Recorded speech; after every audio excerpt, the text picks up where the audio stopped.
uh, it's wading into the water. Yeah, yeah, yeah, and really well done. It aired on PBS, public television, a few years back. About it's a beautiful. I mean, just the struggle for for racial justice. So we'll hand it over to and thank you, Sochi, for being our technical director tonight.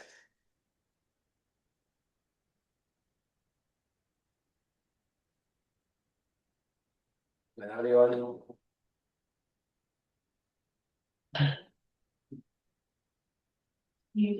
So, might need to. Is there settings? You have the audio settings for share? Yeah. Use now.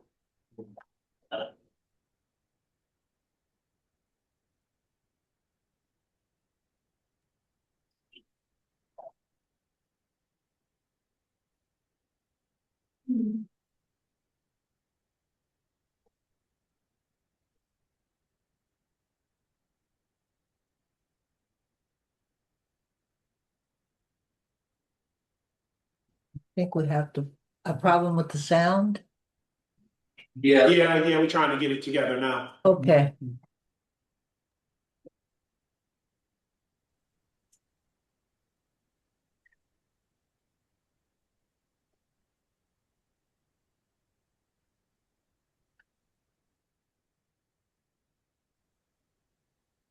Doesn't sound like the summer's rain, you gotta work for it. You gotta struggle for it. And every generation has to win it again.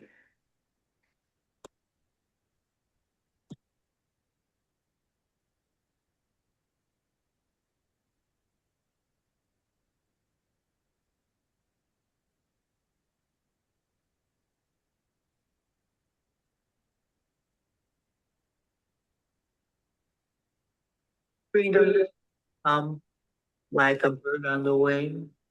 It doesn't come down like the summer's rain. You gotta work for it. You gotta struggle for it. Every generation.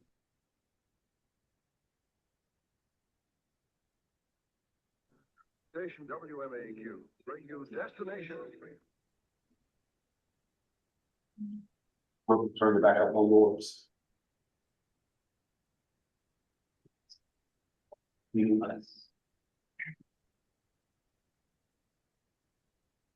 My name is Velma, Velma.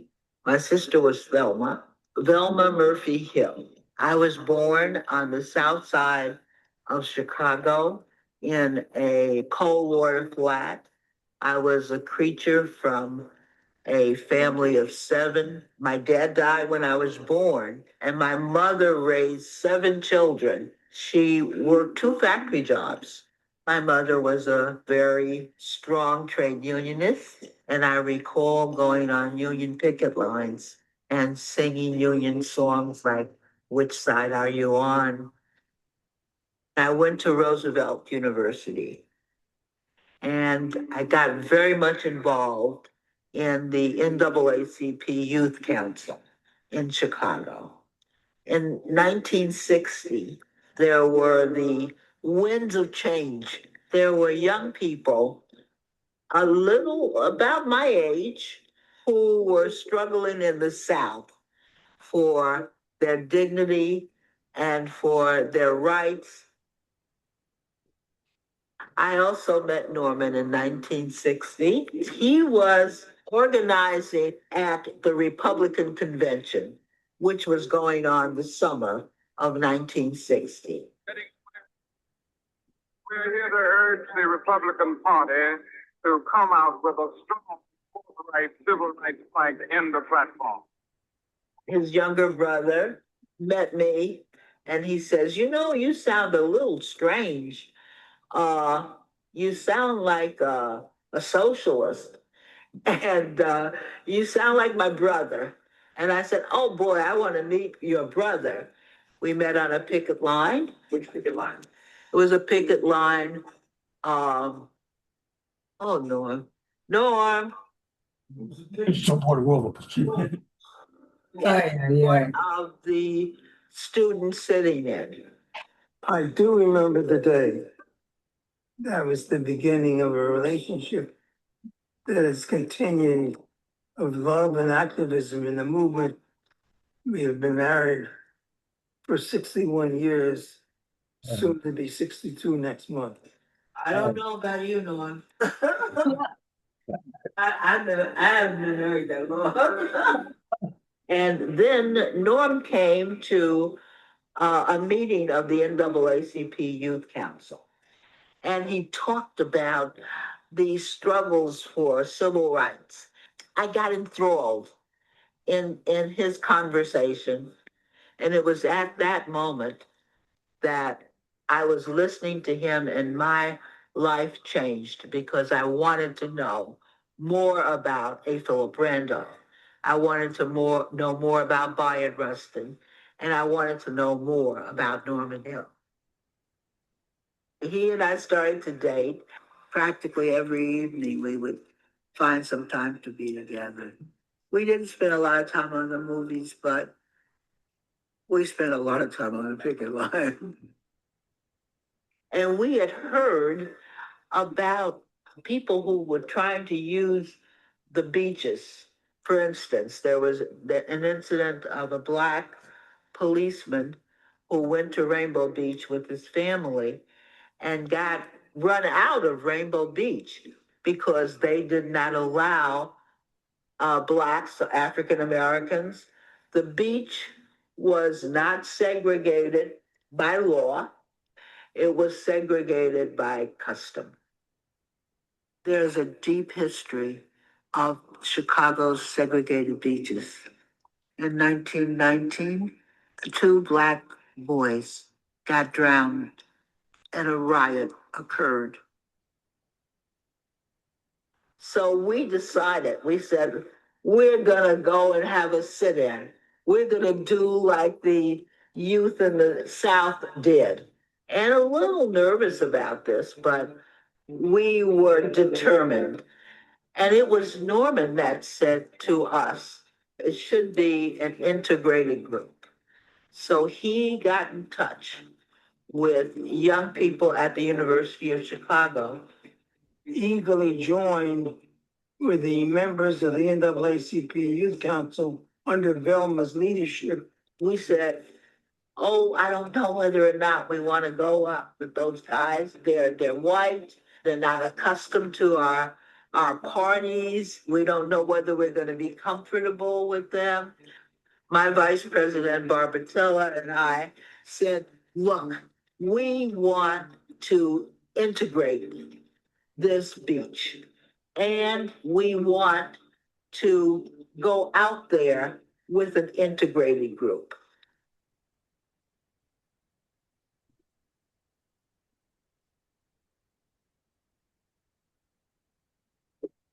I was very nervous. Norm came and picked me up and we were driving there and I was saying to myself, Velma, don't be nervous. Don't throw up because you're the leader here and you've got to be cool. There were 35 people and it was mostly Black, but certainly well integrated.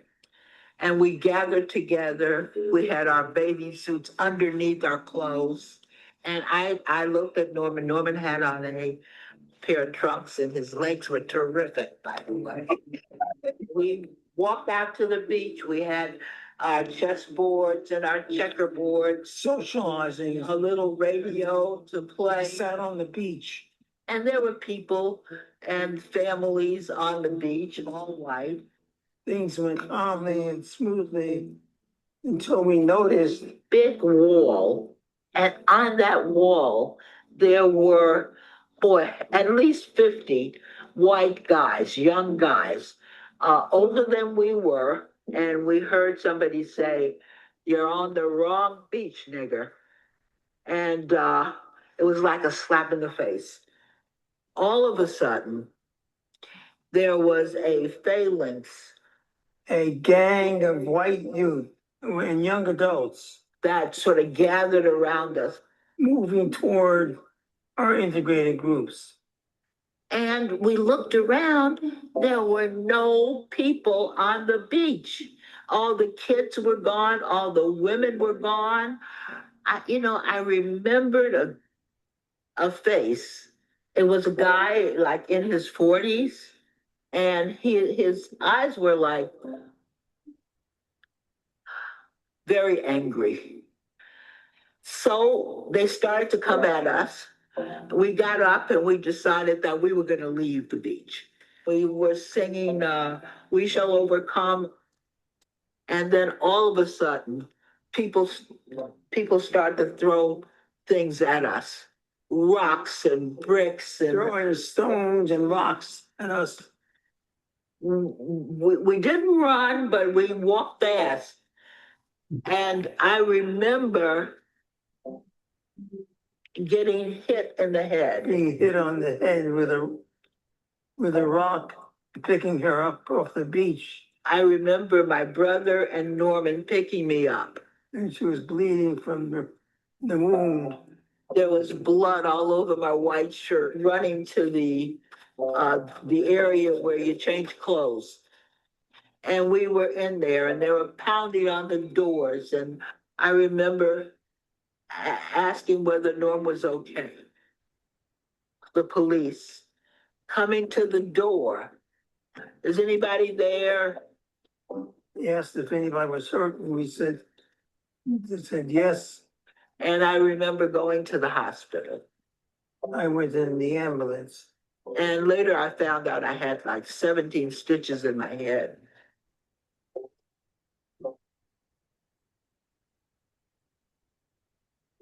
The defender did a story about us, that when I came out of the room where they stitched me up, there were all the NAACP and all the kids from the UFC, University of Chicago, were there. And everybody was talking about how we were scared, but we were brave, and that we would come back again.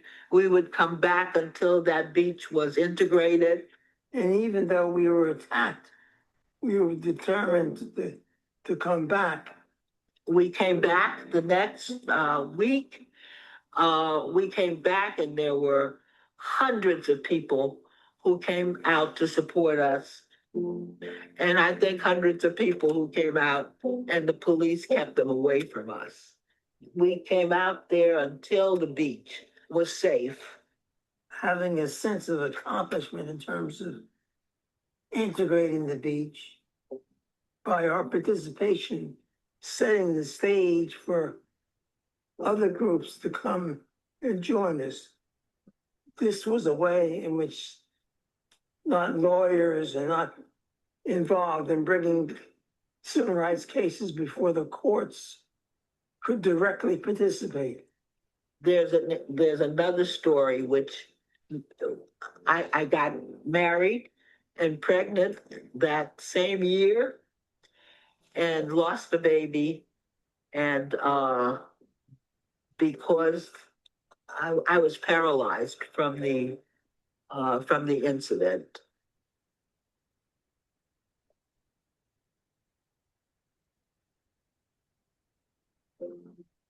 But I never, ever was sorry that we went there.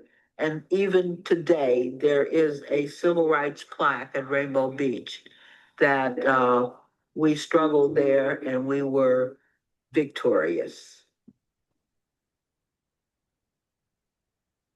Norman, if you would talk about the principles that brought us together then and that remain important for us today. A commitment to mass action. Yes. By that we mean the march, the picket line, the boycott, some means by which those who were mistreated along with their allies can directly confront key decision makers and press for real change. Yes. We've seen jobs created for Americans and legislation introduced to better wages, improve health care, and provide worker protection for all Americans.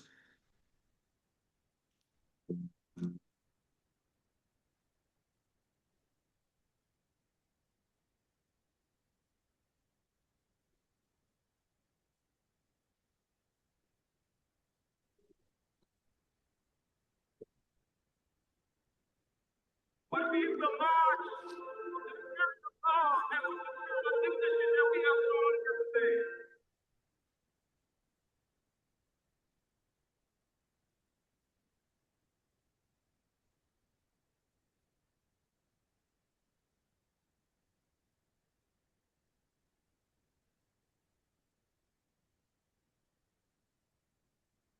Unions have given African Americans an opportunity to work as truly free men and women. I welcome you both to democracy now. You gotta work for it. You gotta fight for it. Day and night for it. And every generation's gotta win it again.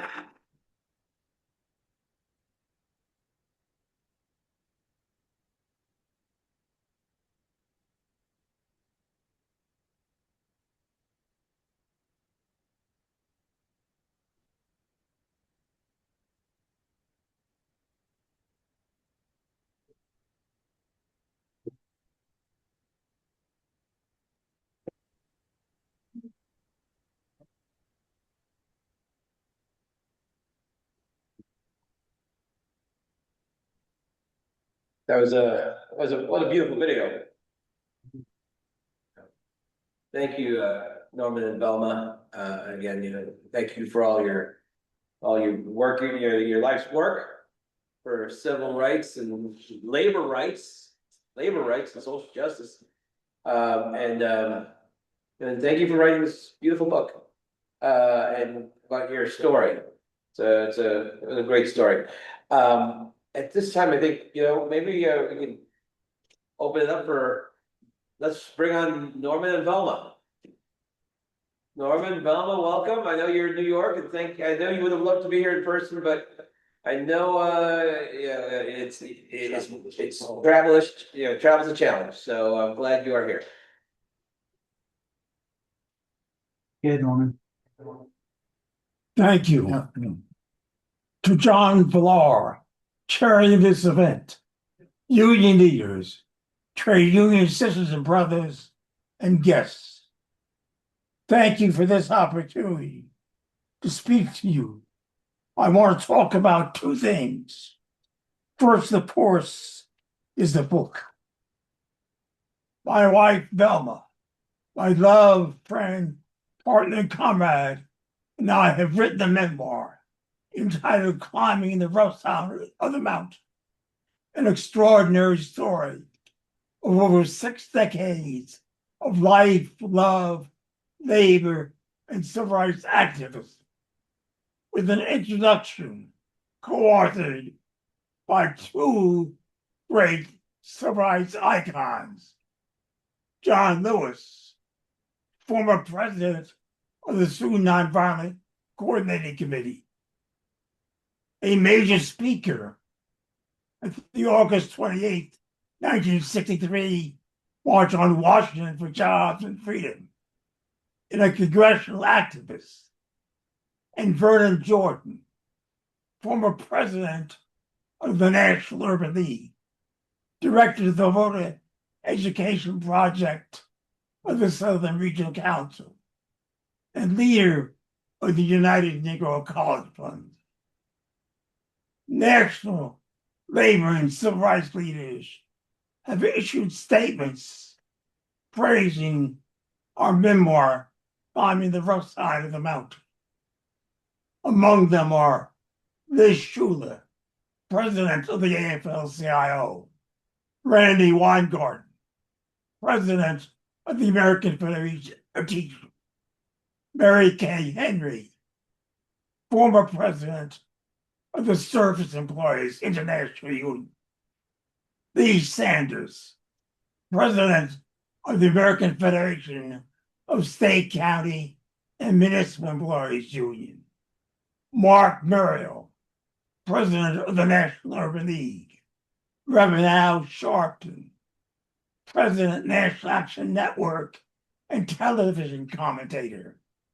And Cleola Brown, President of the E. Philip Randolph Institute. We urge you to purchase Climbing the Rough Side of the Mountain at $35 a copy, including sales tax, available in this room. Checks should be made out to Hill Murphy Hill Partners Inc. That's Hill Murphy Hill Partners Inc. By, with, and through Climbing the Rough Side of the Mountain, we carry forward the legacy of two great Americans. A. Philip Randolph, the nation's greatest Black labor leader, the founder of the most historically significant union for Black workers, the Brotherhood of Sleeping Car Porters, and the father of the modern civil rights movement.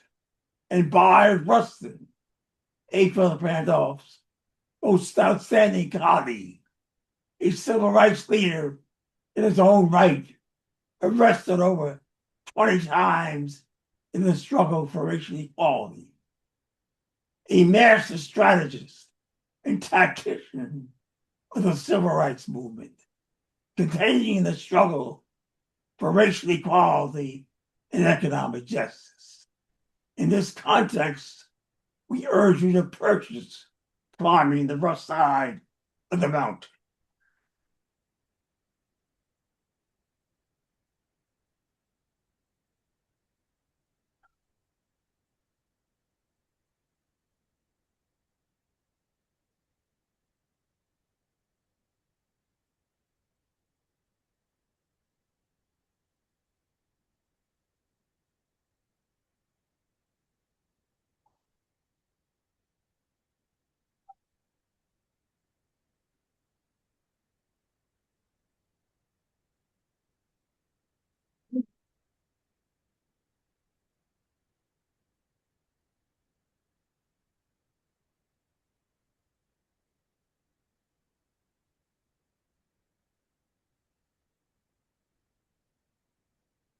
And we have copies of Climbing the Rough Side of the Mountain, and I know the History Society has some copies.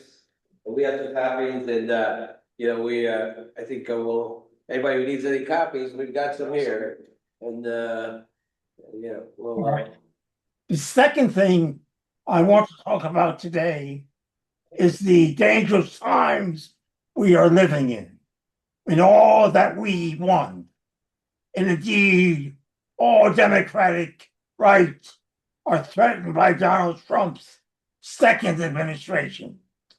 It is a shocking time to witness the efforts at ethnic and racial cleansing in our cities carried out by armed thugs acting as federal officers. It is a shocking time to see how all civil rights enforcement ended in the great civil rights legislation of the 1960s turned on its head to turn back Black progress. Many thought we had buried the racism of the past as if it were put under a large rock. But as President Joe Biden said, when you lift up the rock, all the hate comes back out. Donald Trump didn't just lift up the rock, he turned it fully over. The furies of hate that were unleashed won in the 2024 election. Now vicious and anti-constitutional policies directed at immigrant, poor, and Black communities are being carried out that undermine the very foundations of American democracy. If some people are shocked we in the civil rights struggle these many decades know that the fight is not new. It is the same fight against hatred we faced in 1960, integrating Chicago's Rainbow Beach. If some politicians didn't overturn the rock before, they lifted it just high enough to keep America from fulfilling the great promises of the civil rights legislation of the 1960s to bring about racial equality and economic justice. The civil rights struggle was always tied to workers' struggle for dignity, equality, and justice. So read climbing the rough side of the mountain to gain courage and inspiration. Do not tire of the struggle. Keep on keeping on. Velma and I know it was the vision of A. Philip Randolph and Boyd Rustin that will guide this nation in the future. So long as people like yourselves are out there fighting the good fight, not just today, not just tomorrow, but as long as you live and breathe, inspired and motivated by A. Philip Randolph's simple but profound credo. At the banquet table of nature, there are no reserved seats. You get what you can take, and you keep what you can hold. If you can't take anything, you won't get anything. And if you can't hold anything, you won't keep anything. And you can't take anything without organization. Thank you.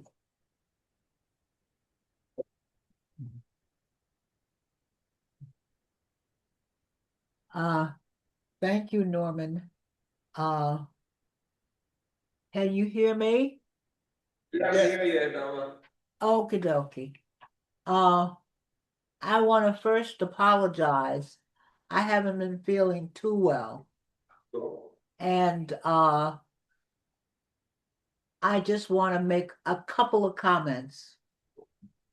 The film Rainbow Beach was an example of coalition building and coalition politics that was taught to us by A. Philip Randolph and Bayard Rustin, the fathers of coalition politics and the fathers of the civil rights movement.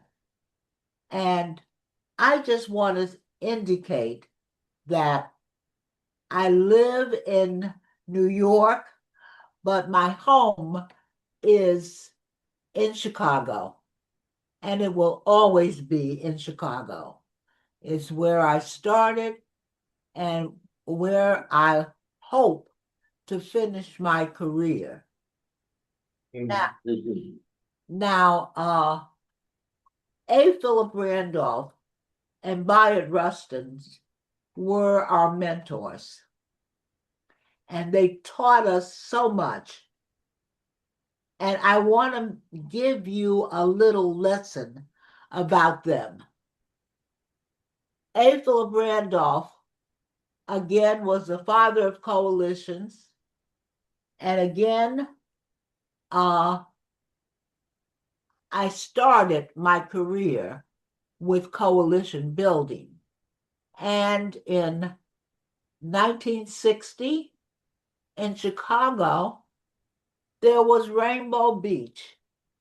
And because of Rainbow Beach, a coalition of labor unions, civil rights groups, and religious groups came out by the hundreds to support us. And I could never have been as successful as I was and we were to building coalitions in Chicago. And that was the first time I met the Chicago Federation of Teachers, because they came out and paraprofessionals came out, and the labor movement showed up at Rainbow Beach.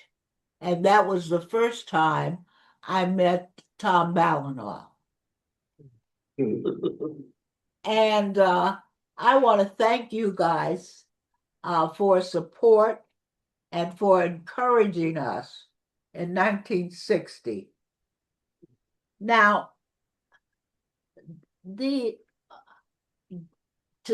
give you a little lesson about building coalitions, Bayard Rustin and A. Philip Randolph, who were the fathers of coalitions, and in the 1940s,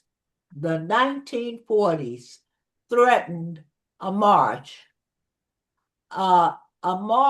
that gained the attention of the president.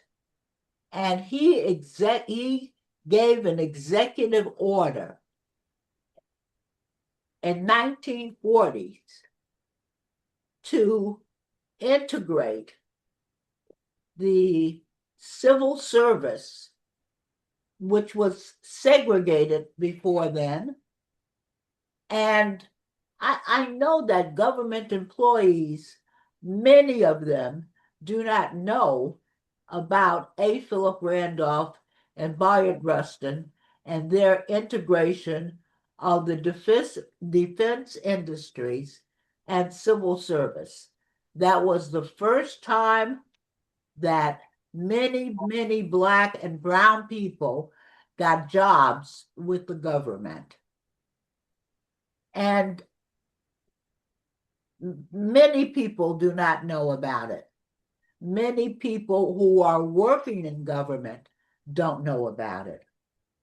And in the late 1940s, the A. Philip Randolph and his comrade, Bayard Rustin, integrated the armed forces. And many people don't know about it. And we are going to tell the story of Bayard Rustin and A. Philip Randolph, and they really are the fathers of the modern civil rights movement. And I think Jesse Jackson knew them, and bless his heart, and his family knew them, and they really created the civil rights movement. And then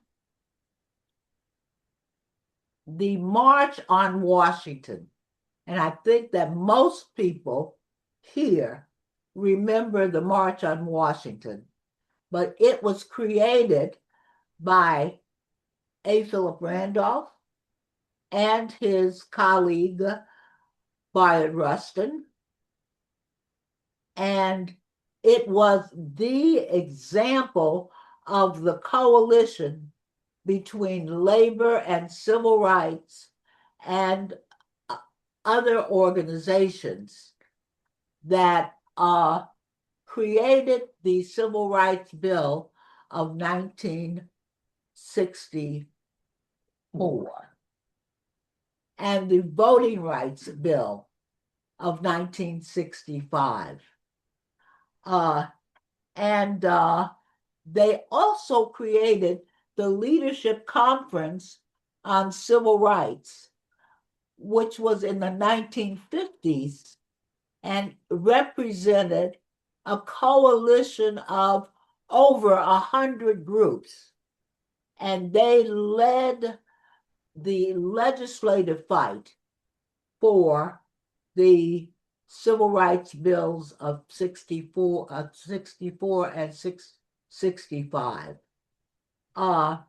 so that they were the fathers of coalitions and the fathers of the civil rights movement of 19 which began in the 1940s. And I also want to talk about the important things that happened in the 1950s and 60s, and my organization of the paraprofessionals in the school system.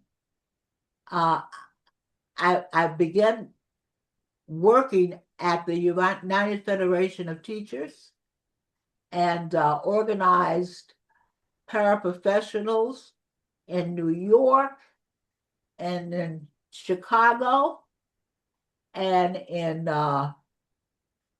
LA and in most of the cities in the United States. We traveled. I took a team of people to organize paraprofessionals all over the country. And in New York City, there are there are more than 27,000 paraprofessionals in New York City, and we organize the most famous career ladder in the country. And we're very, very proud of our accomplishments. And I'm very, very proud of Norman and the work he's done with A. Philip Randolph Institute. And, those same forces that racism, that the basis of Trumpism and plutocracy, those same forces are working today. And we have to be on guard for them to today and organize and begin to fight them. And I think in next month, there's going to be the No Kings Day all over the country. And I think there are about 9 million people who are going to come out and say no to Trump, no to his arrogance, no to hello. And I want to end by just reciting a poem. And the poem is very, very important to me. And it says that freedom doesn't come like a bird on the wing. It doesn't come down like the summer's rain.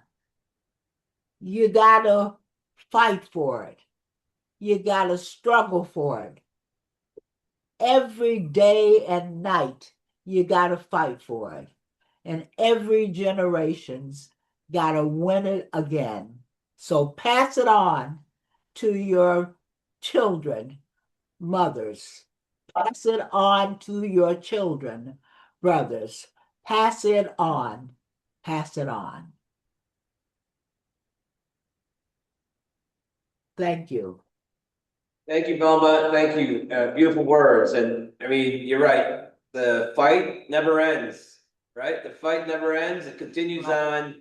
And hearing your message and, we're hoping that, from your book, sharing your experiences that to a next generation. You're right now. I mean, we are fighting all over the place, right?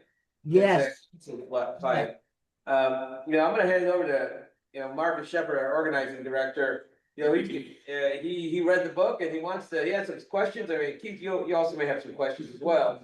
But, you know, we want to have a book discussion because it's a beautiful book. Marcus. So first and foremost, just want to say thank you so much for all that you have done and all that you continue to do. The book was amazing, but more than that, you are both two giants and icons whose shoulders that we stand on. So thank you again. I want to start with the first reading through page 31, because I'm gonna kind of move a little bit because I figured that I really liked where the question to this one. On page 31, you wrote, Velma and I never had 9 to 5 jobs. We seldom had full weekends off. Either Saturdays were good for demonstrations. Because that's when people were more available to march on a rally. Norman and I have long thought that there were few chores greater than people fighting for and maintaining their rights. What message would you give to motivate people now?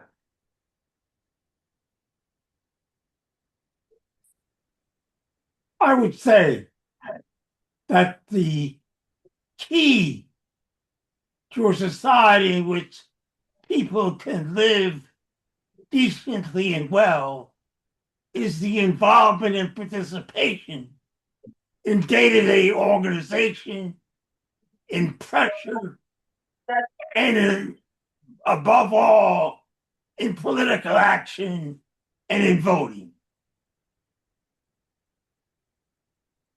And it becomes very, very important voting now because the administration in Washington is trying to take the vote away from us and set us back to the 1940s and 50s and when we were fighting for the vote then, and we have to fight for it now. And we must change the complexion in Washington. And we must change the complexion so that it's more integrated and more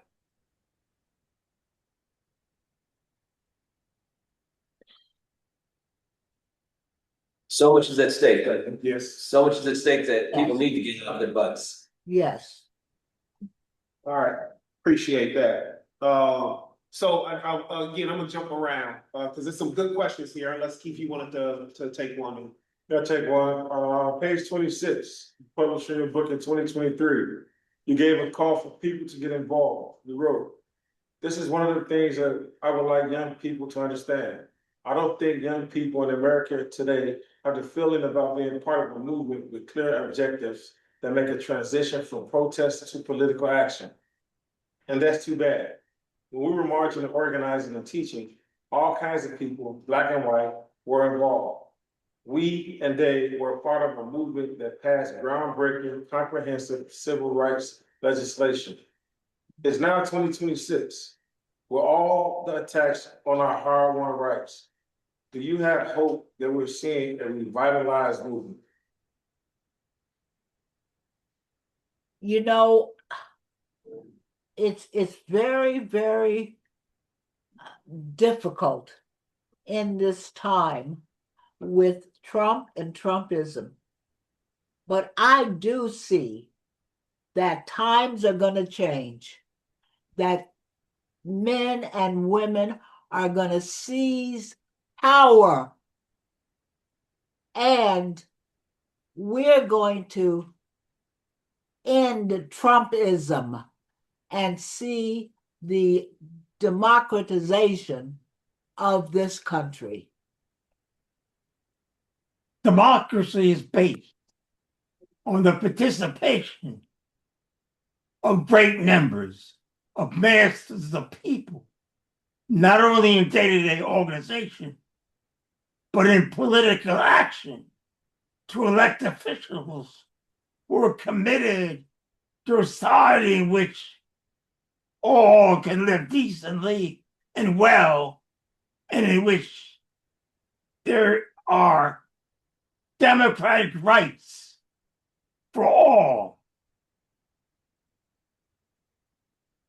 You know, in Louisiana, the head of the Ku Klux Klan ran as a political candidate, and the whole community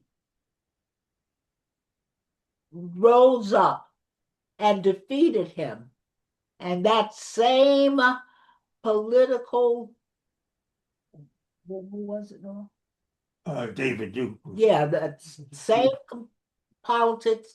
And David Duke is still around, and he represents racism and anti-democratic practices, and he's going to be defeated, and Trump's going to be defeated. And Yes, he is. yes, he is. And That's I right. know that, and we know that, and we're going to be working for that. Thank you, thank you. So, on page 27, you offered a lesson for confronting authority, especially when you're on the good side of history. You wrote, I remember a policeman somewhere in the South grabbing me by my blouse and holding me by my neck. It was violent, but the point is, I thought at the time that he's not doing this to me. It had to do with how I was raised and a sense of belonging to the movement. I looked that policeman in the eye until he let me go. For most people, fight or flight goes through your mind in that moment. What would you tell people who are standing up to ICE and DHS today? I would tell them that it is their direct, overt participation that will turn ICE around in its brutal, unfair, inhumane policies, and that there is no shortcut to the direct involvement of people in the struggle.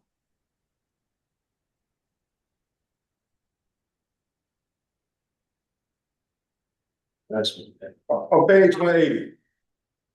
A. Philip Randolph played such a pivotal role in your lives. For most of us, he was a historic figure. For you, he was a friend and mentor. Yes. You offered up a story he shared with you. Mr. Randolph said there was a stone cutter, and he was hammering away at this rock. He said this man was trying to break this rock, and he just didn't seem to be able to break it. The rock was solid, and it would not budge.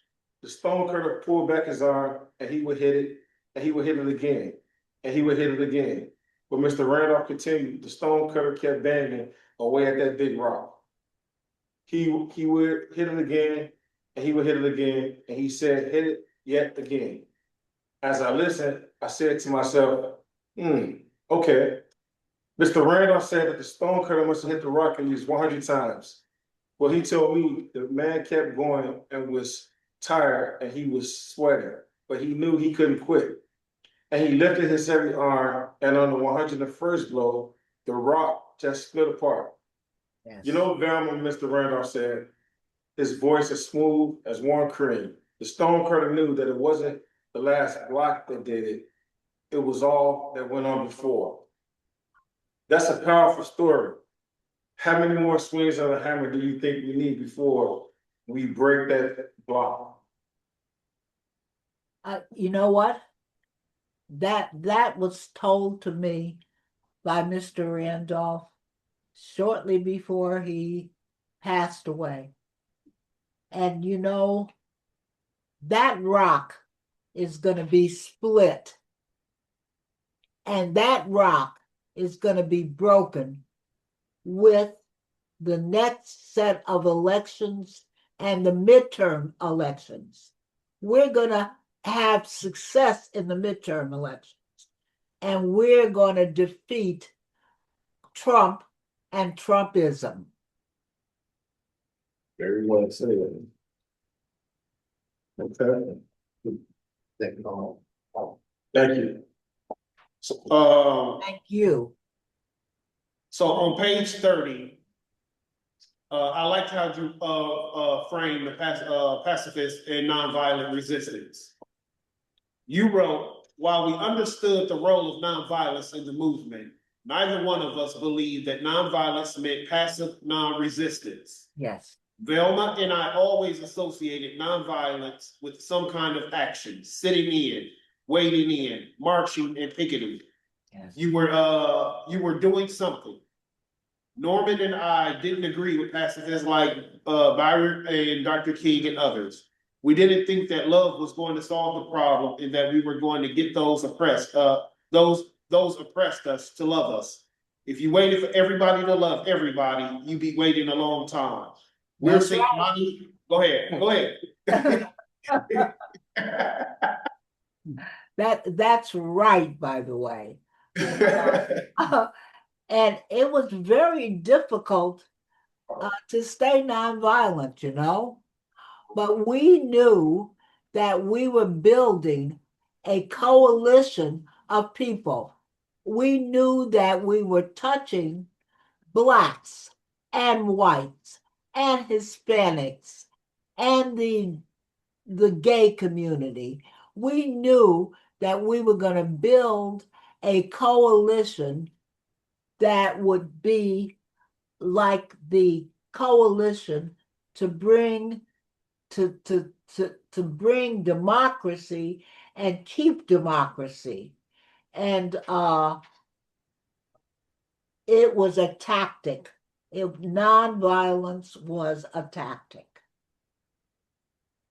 The key was the involvement and participation in direct action in such a way as to maximize friends and minimize enemies. Yes. And generate majority support. And we did that through democratic action that resulted in the extension and expansion of democratic rights. All right. I'm glad you said that because that actually led to the question of what lessons from the past are people missing today. And it sort of brings it full circle to how we take that past into today to move things forward and continue to fight the fight.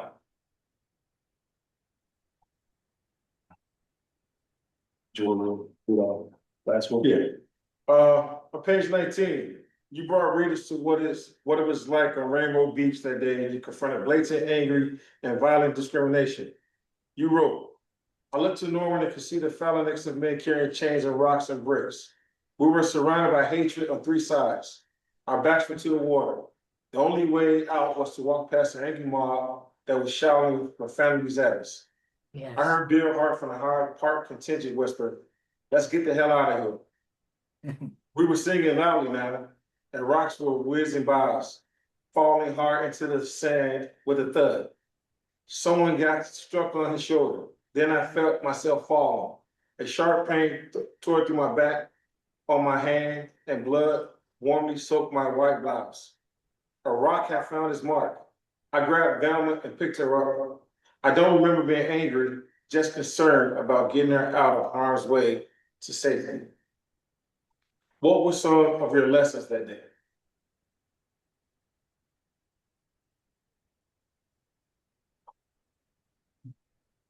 You know, it was very, very difficult to keep nonviolence as a principle. It was very, very difficult. And I lost a baby then. And my doctors told me that I couldn't have children. But you know what? I found a real family in the labor movement. I found a real family in the civil rights movement. And I found a real family with Norman.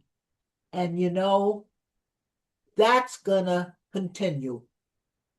And we're gonna fight for our rights and your rights forever.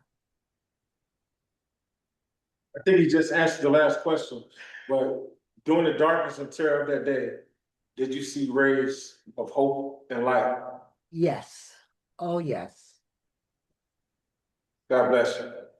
We, as, and as dark as it seems today, we have seen dark times before. Yes.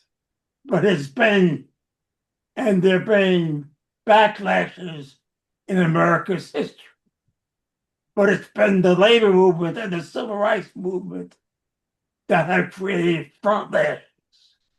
And that will, in fact, be the keys to a genuine, prosperous democratic society for all. But again, just want to say thank you, because you didn't answer. I was going to ask another question of what kept you all rooted so long, one in each other after 60-some plus years, and then just in the labor movement. But you just answered that, and just to hear that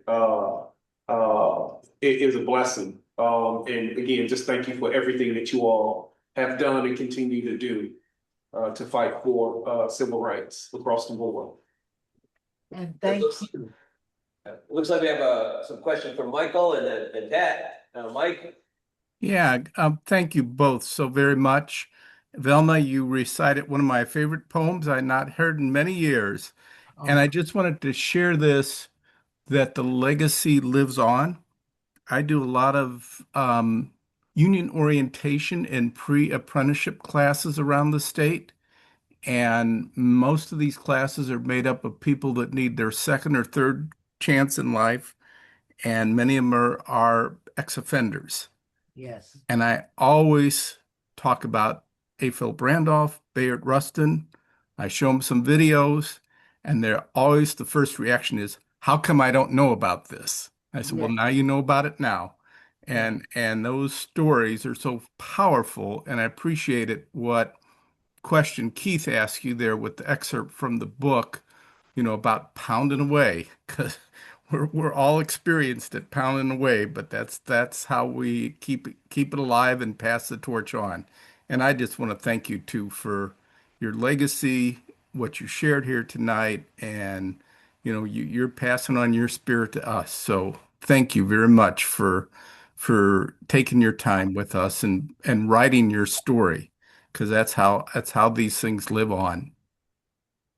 Thank you, by the way. Thank you for the opportunity to share our values, our principles, and our experiences with you. Excellent question. I got one question unrelated to the book, but you guys heard of the recent passing of Reverend Jesse Jackson. I don't know your relation or history with him, but what would you say to the pastor? And if you haven't already said, what would you say to the family, his wife and his children? Oh, boy. They're passing it on, and we want them to continue with the struggle and with his legacy, by the way. And we're very, very sorry that he passed. But we live with his example, his inspiring rhetoric and speech making, and we will use that as a basis for continuing the fight for equality and justice. Yes.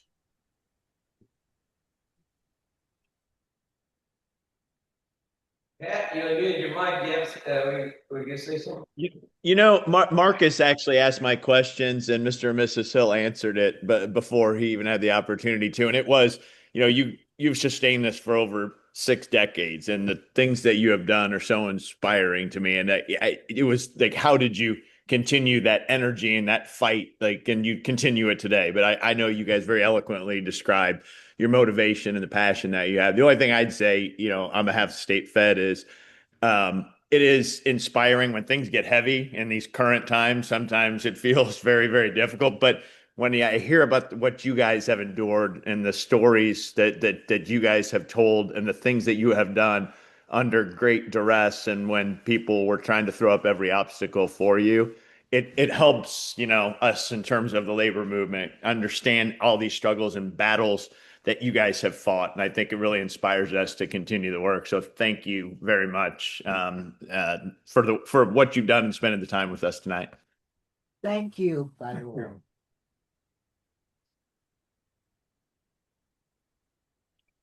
And thank Don. Okay.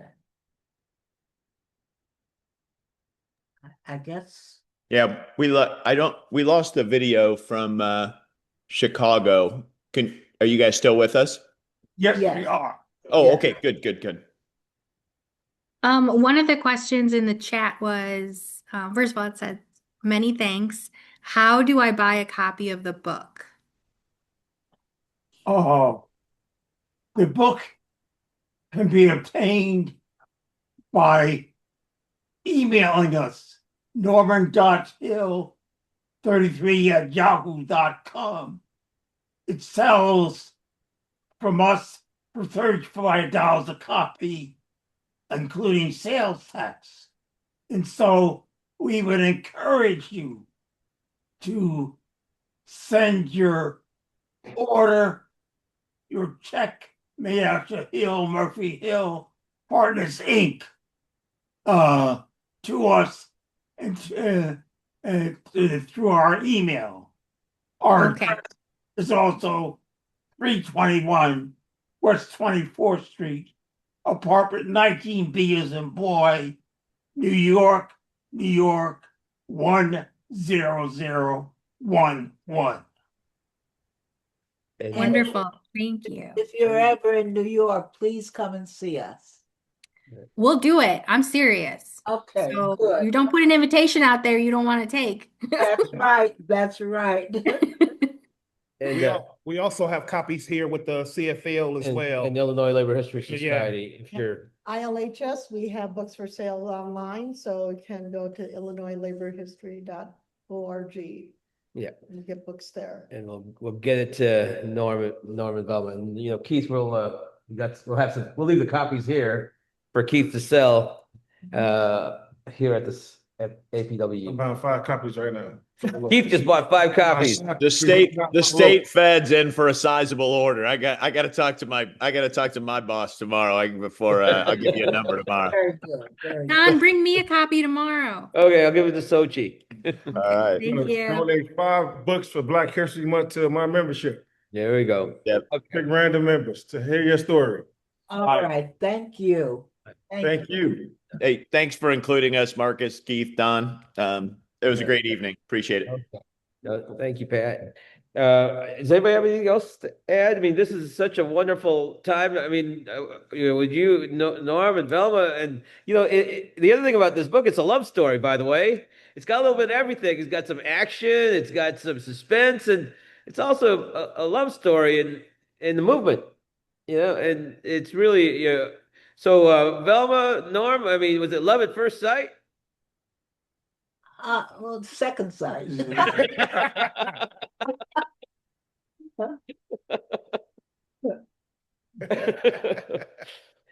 I'm sorry, I got one more question. So you guys, you saw a picture, you stood with Bayard Rustin, A. Philip Randolph. And since that time, you saw many labor leaders, Jesse Jackson, Martin Luther King. How does it feel now with like some of the international unions to see the diversity of women, people of color, Lee Sanders, April Verrett, Jonathan Smith? How does that make you feel to see like the construction, the march, and the dream achieved with a diversity within the movement, and you're still here to see it? It makes me feel wonderful, by the way.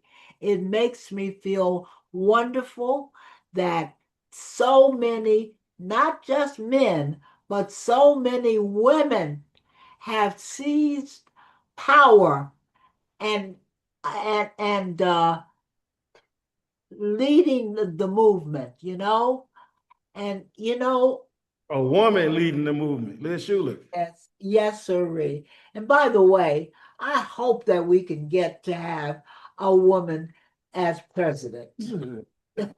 Yes. Yes. Absolutely. But uh, we we we sort of mentor other people, and we want to leave them with our legacy and leave you with our legacy and keep on keeping on, please.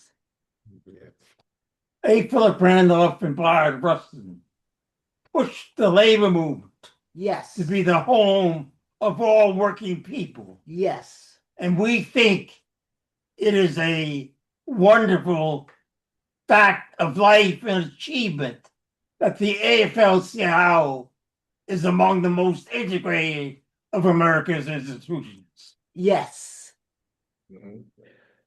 Absolutely, absolutely. To prepare for our evening, besides reading the book, rereading the book, I watched the movie Ruskin, Yeah. and there's like this young couple. It looked like you two. Were you? Was that you in the movie? Yeah. But that In just spirit. Okay. No, but it was I mean, just seeing that history and knowing that you were part of it and how, I mean, just reading the book as well and your all your activities in the movement in labor and social and racial justice. It's very powerful. Thank you. Yeah. Thank you. I think anybody else have anything to add? It was so great having you speaking with you tonight. I know you would have loved to be here, but we'll next time and we'll maybe we'll do it in New York. Oh, let's see. We would look forward to it. Let's see, there's a question. Many thanks. How to buy book? Thank you. I feel like we may have forgotten the importance of standing in solidarity with social justice. We've gotten comfortable and need the reminder that this is not just about earning a living wage, but creating a world we want to live in with dignity. And that's absolutely right. It's not just it's about everything, right? Yes. It's about living. And no, absolutely, yeah. Thank you, Alicia, for that comment. Yes. Yes. What else? Okay. Anything else? I mean, this book, especially in the moment that we're in. I mean, we're in the crossroads, especially with all everything going on in the world, and the other message in your book is building racial solidarity. Yes. Yes. Yeah, we can't do it alone. We have to, and like the spirit of Reverend Jesse Jackson, the Rainbow Coalition. Yes. Mr. Hill, I've only seen you like pictures, video. I met you one time at a CBTU convention. But sir, you always been sharp. The suit, the tie. Keep it up, sir. Thank you. Thank you. Well, thanks again. I don't know, you have anything else, Marcus? Thank you again. Hopefully we get to see you back here in Chicago. It was good to have y'all here. 2 years ago? Yeah, During the 2024. Yeah. Absolutely. Yeah. Yeah, and thanks. I mean, without you being there, I mean, at Rainbow Beach, that action changed the world. It just changed the makeup of the city. Yes. Right? And just to know the history, because I go to that beach all the time, and before this, I didn't even know the history, and now I do, and now I get to teach it to my kids. So it's amazing history. And we're gonna have to reintegrate that beach. Yes. That might be Yeah. Haymarket. There you go. Haymarket Park. Well, if there's nothing else, thanks again. I know, and we will see you. We'll get those books out, And yeah, again, Norman and Velma, really appreciate you and all the great work you've done and such a beautiful book. Thank you. Thank you. Thank you for the opportunity to fellowship with you. Mhm. Thank you. Thank you. Thank you. Good night. Hey, good night. That's nice. Okay. Oh, I've been to the beach a few times. I never knew that. Because I mean, the plaque is there, but then where it sit at, if you don't actually stop. Oh.